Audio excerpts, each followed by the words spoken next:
วัจจานวเจตสวาปุเตกุกมังภะกตังมยายังพุทโธปฏิคันนันตุอัจจยตังตะลันตะเลสังวลิตุงวะพุทธิกายนวจานวเจตสวาธัมเมกุกมังภะกตังมยายังธัมโมปฏิคันนันตุอัจจยตังตะลันตะเลสังวลิตุงวะธัมเมกายนวจานวเจนะสวาสังเฆกุกมังภะกตังมยายังสังโฆปฏิคันนันตุอัจจยตังตะลันตะเลสังวลิตุงวะสังเฆ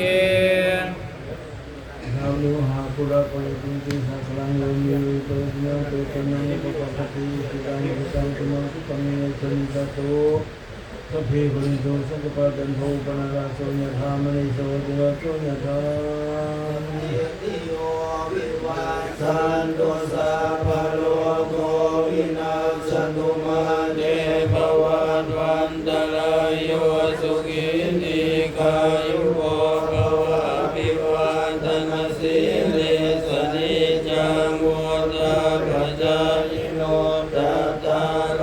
ธัมมาวัฏันติอายุวันโนสุขังภา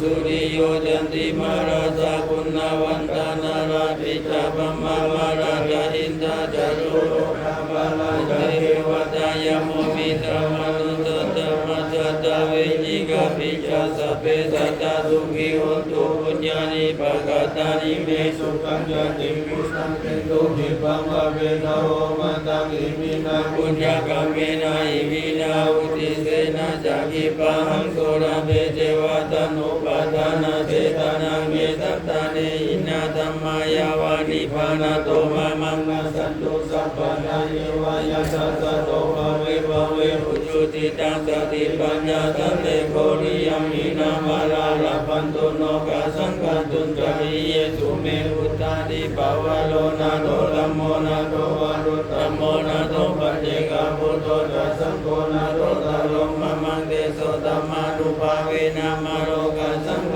ปันตุมาสุขปัตตาจานิทุกขพยาปัตตาจานิพยาโสขปัตตาจานิโสขโหตุสัพเพวิปามิโนเอตาวะตาจามิสัมปนังปุญญาสัมปนังสัพเพเทวานุโมทันตุ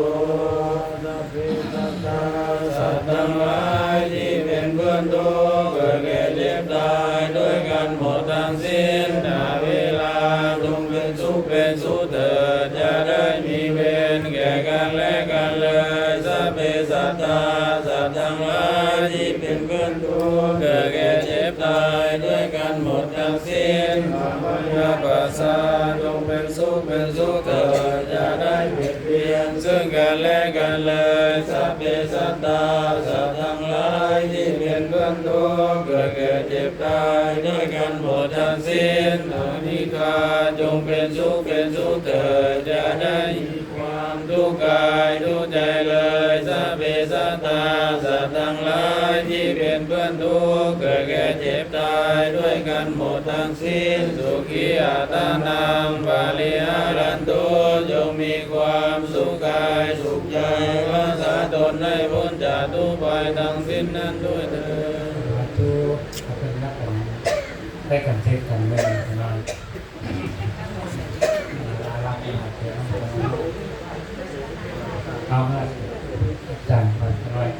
เทศภาษาอังกฤษเลยกันหน่อย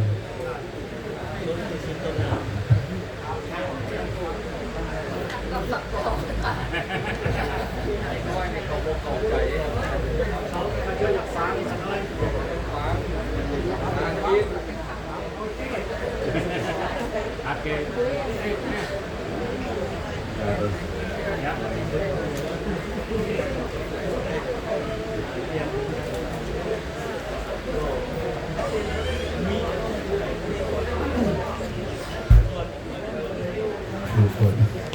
ถึงพวกจะไปโอเค